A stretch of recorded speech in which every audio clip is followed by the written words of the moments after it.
Noen ganger så kjører man seg fast i mønster som ikke gir mening, og så må man bryte løs. Og det tungt å bryte lenkene, og tungt å være på rømmen. Men å surfe imot lyset og å tenke på en glitrende fremtid lett, i alle fall i drømme. Og det kan jo være at man lyger til seg selv på en daglig basis, når hverdagen grå, og man vil være konge og keiser. Og det mulig man går på en smell, og at det djupt i vannet. Men den som intet våger, du vet, det bare å pakke pikkpakke og komme seg on the road, for tida tikka. Act now, sånn som de sier, de som har jetfly.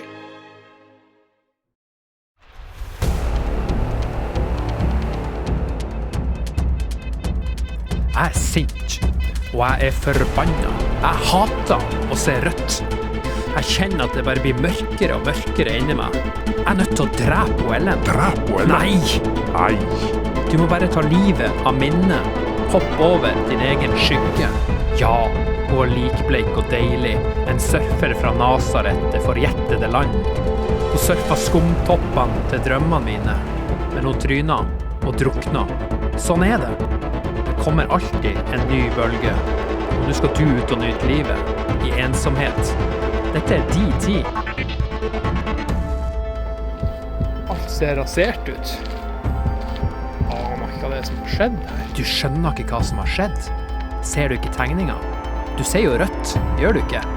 Og allikevel foretrekker du svart-hvitt og ruiner og gammel stumfilm.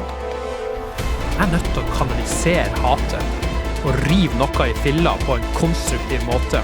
Så jeg bestemte meg for å dra på kasino. Men jeg visste ikke at kasinoet lå i en ganske så berykta by.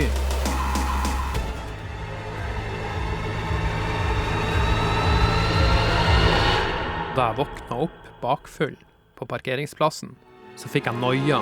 Det var jo i denne byen at Nosferatu ble spillet inn for akkurat 100 år siden. De feirer jubileum i år. Yes, da våkna vi opp etter en god natt på denne campingen her.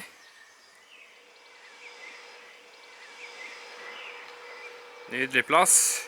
Faktisk rett ved siden av et kasino. Altså, jeg har strengt tatt ingenting å gjøre på det her kasinoet. Jeg vet ikke hvorfor jeg på denne slørvete plassen. Ingen unnslipper sin skjebne. Det et sitat fra filmen. Og nå du her, så det bare å face the facts. Nosferatu, den eldste Dracula-filmen vi har. Regissøren hadde ikke råd til å bruke merkenavnet Dracula, for da ville han Bram Stoker ha prøvd å suge ut penger av han. Jeg kjenner meg igjen i det. Jeg jo også blakk på grunn av kasinoet, og jeg like full av hat og erotisk begjær som en hvordan som helst vampyr.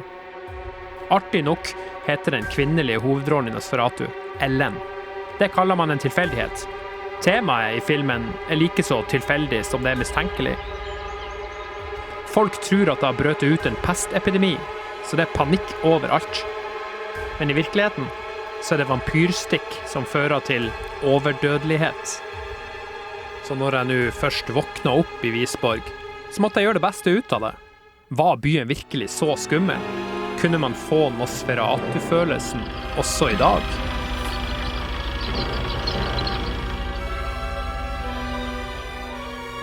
Jeg tipper det var i det huset at filmen ble spillet inn.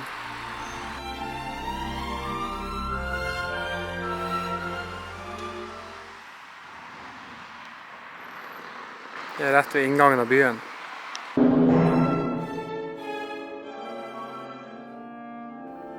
Åh, hvor deilig det å bare ha hus og jobb og katt. Det en fin dag i dag. Skulle nesten tro at sola skinner. Åh, og så jeg jo gift. Åh, Ellen, der du jo. Jeg ventet så lenge, i hel natt faktisk. Jeg plukket blomster til deg på parkeringsplassen. Blir du ikke glad?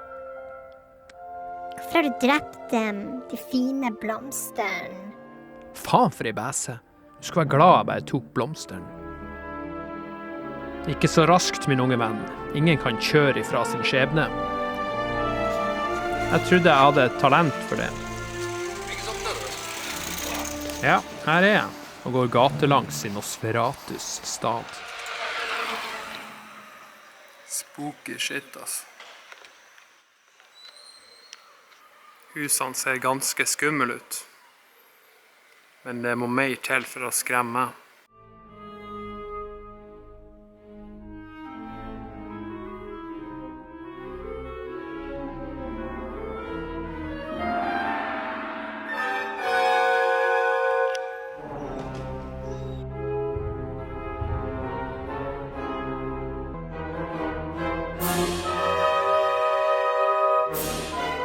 Det er kanskje det skumleste jeg har sett til nå.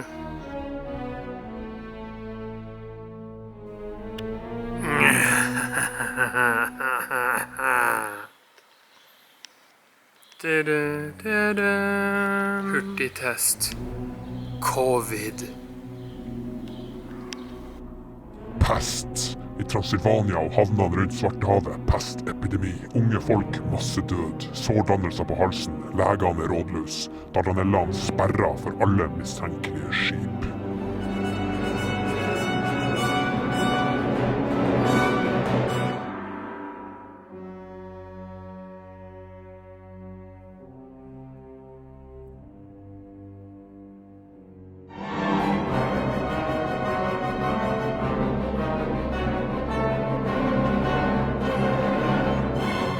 Lurer på om det er noe som er skjult under dekk i de mørke kammer.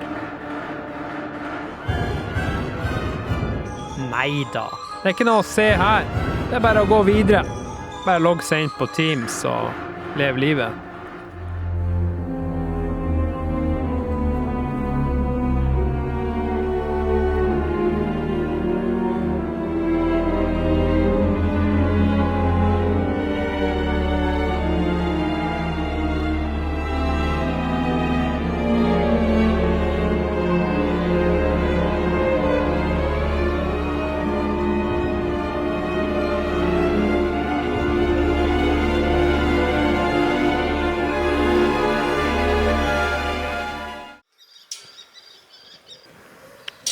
Når er det her timen?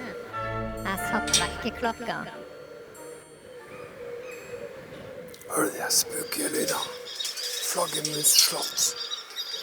Jeg synes det er uhyggelig her.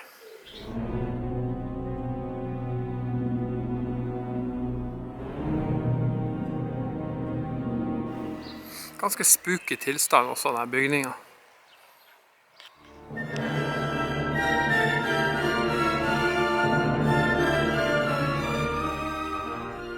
Kirkegård midt i byen.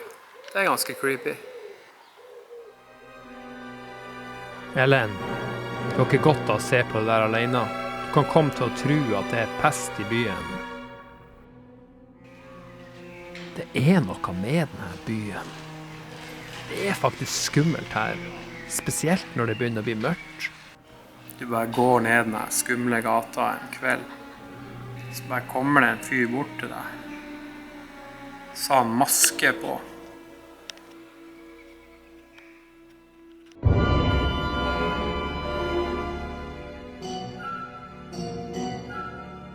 Hva er du redd for? Stoler du ikke på meg? Så bare flekker han av seg maska, og så ser du det Nosferatu-tennene. Så er det han Nosferatu. Jeg er ganske skuffet av denne byen her. Det har nok endret seg mye siden 1924 eller 21. Den føles tryggere nå enn den gjorde før.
Hun Ellen, kona hans.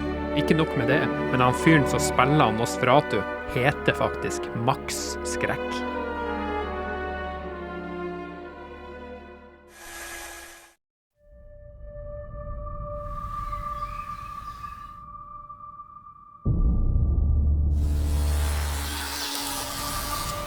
Så gå ut og se på denne steilkysten. Mange pussige steiner her, for så vidt. Hva er dette for noe, liksom? Jeg synes det er en hjerne.